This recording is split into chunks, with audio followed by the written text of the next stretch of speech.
Was there a moment where it did click, where you realize all this whispering in the womb to now made sense? There was a moment. It was embarrassing how long it took for it all to click, but it did click. I was a senior in college and I was living with a bunch of girlfriends. And as one does, at college, you're very sentimental. You're also really scared. So we're having a lot of conversations of what are we going to do next. One of my friends made a comment about how she was mentally preparing herself to pay student loan debt for the rest of her life. I knew enough about her situation, her degree, what was coming next for her to think, oh, that's interesting. And I knew how much student loan she was gonna have to start paying off. So I knew enough about it to think, why do you think you're gonna have to be paying for the rest of your life?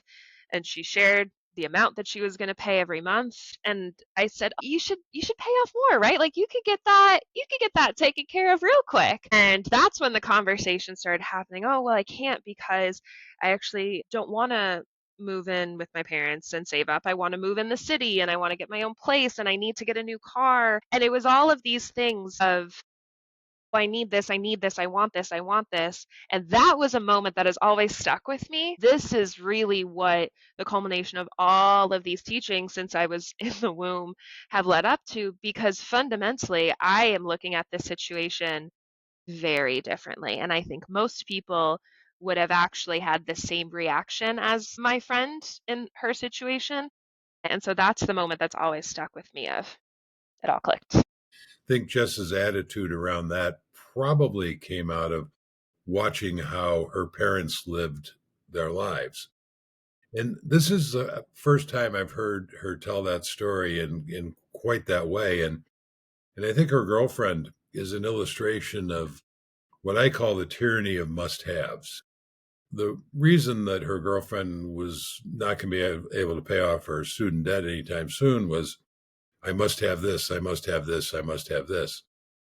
And one of the things that I've noticed as I've talked to a lot of people about this and in this space is that if you say to someone, would you like to be financially independent? I don't think anybody's ever going to say no to that. But then when you start talking about the steps that are going to be needed to get there, which are living on less than you earn and devoting a significant amount of money to your earned income to buying what should be the most important thing to you, which is your freedom.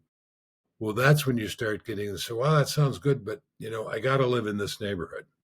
I have to have this house. My kids have to go to these schools.